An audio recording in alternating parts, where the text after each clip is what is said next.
Someone said, well, I mean, she's a solid performer, but I just don't know that she's VP material. Like, she's just a little too quiet. She doesn't take up space. I froze. I churned. I was like, wait, what just happened?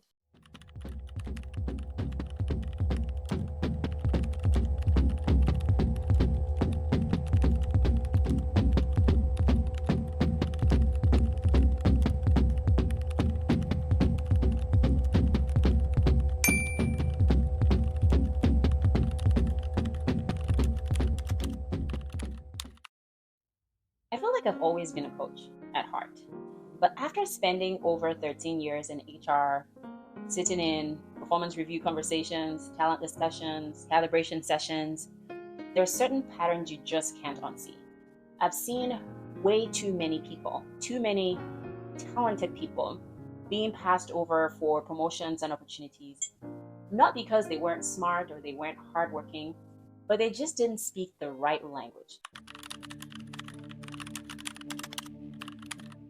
I remember the specific talent discussion that I was sitting in a couple companies ago.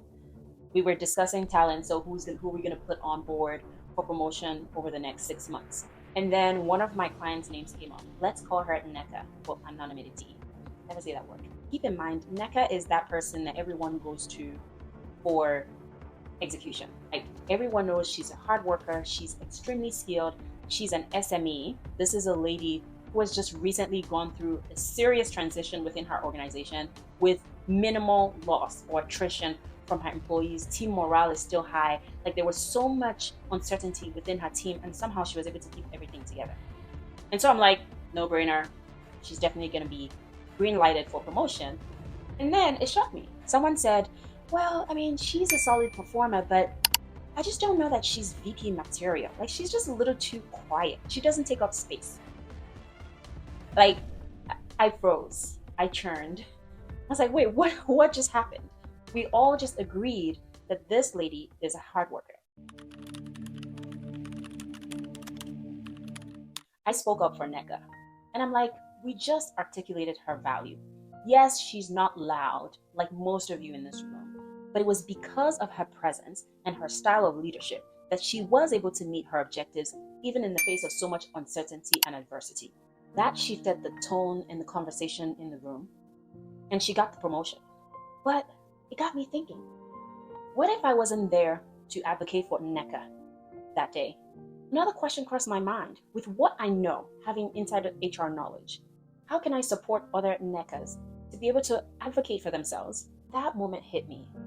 Not because I was like so surprised. I mean, I've seen this happen over and over again. But for how long? Nneka did not lack skill. She didn't lack performance. What she lacked was strategic visibility. Because in rooms like that, silence is expensive.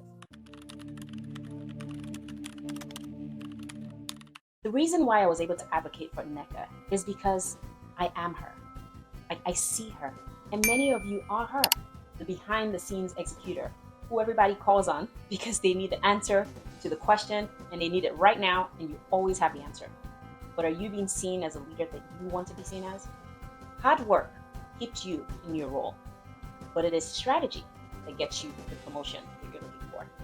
Using my insider knowledge from HR, coaching skills, tools, and techniques, I help high-performing professionals, especially those that are underestimated. You know who I'm talking about. Neurodivergents, immigrants, women. I partner with them to co-create a plan and a strategy and a pathway to executive leadership. I help you step out of that executor role and strategically position yourself as the leader that you already are so that you can get the promotion into senior leadership. I believe that every employee is an entrepreneur. I believe that you shouldn't then wait for the company to give you things. Rather, you should be strategic in how you manage your business, which is your career. So I believe that every employee is a CEO managing a business. You just don't realize it.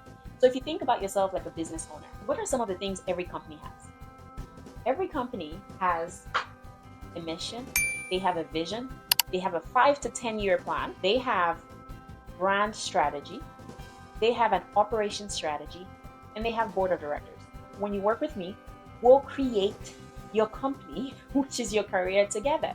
We'll understand what your mission is, and that's your purpose. We'll create a career path, your 5 to 10 year plan. We'll create a brand voice because we should all be intentional about how we show up at work and how we are perceived. We'll also evaluate your habits. Where are you spending the most of your time? What time management tools do you utilize? And how do you ensure that you're treating your time like a budget? We'll look at your board of directors. Every company requires support. What support systems do you have? Do you have a mentor? Do you have a sponsor? Do you have a coach? Who is in your mastermind? And how are you ensuring that you're being strategic about how you're positioned in the workplace? What we're doing is creating a plan that is authentic and specific to you. How you show up should not deviate from who you are at your core. This isn't about fixing you. You are great already, just the way you are. You are a leader already, just the way you are. It is about helping you become aware and clear about the value that you bring to the organization that you work for, so you can confidently sit in those boardrooms. What keeps me up at night is this. I wish I had someone to coach me and support me when I was stuck, when I was doing everything that I knew how to, but still not getting the recognition I deserved. How do we create more space in positions of power and influence for people like introverts who may appear quiet during a team meeting because they take some time to process information, but they'll come back to you with a well thought out plan? Or immigrants who may not be well versed in all the unspoken rules, but they always come with value.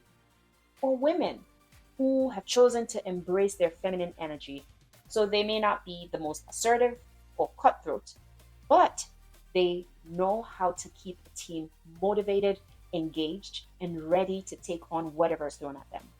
And lastly, neurodivergent. Science has proven that a lot of neurodivergent individuals are extremely creative and extremely smart. They just might not communicate or learn or absorb information in the way that everybody else does. These professionals are not lacking. As a matter of fact, they bring a unique perspective to the workplace. Unfortunately, they're not being seen in a system that was not designed for them, but I'm very sure and hopeful can accommodate all their unique characteristics. I'm on a mission to redefine what leadership looks like. I want to create more space in positions of power and authority for the Nnekas who are coming behind me. Coaching is how I plan to do that. One conversation at a time, one breakthrough at a time, one ripple at a time.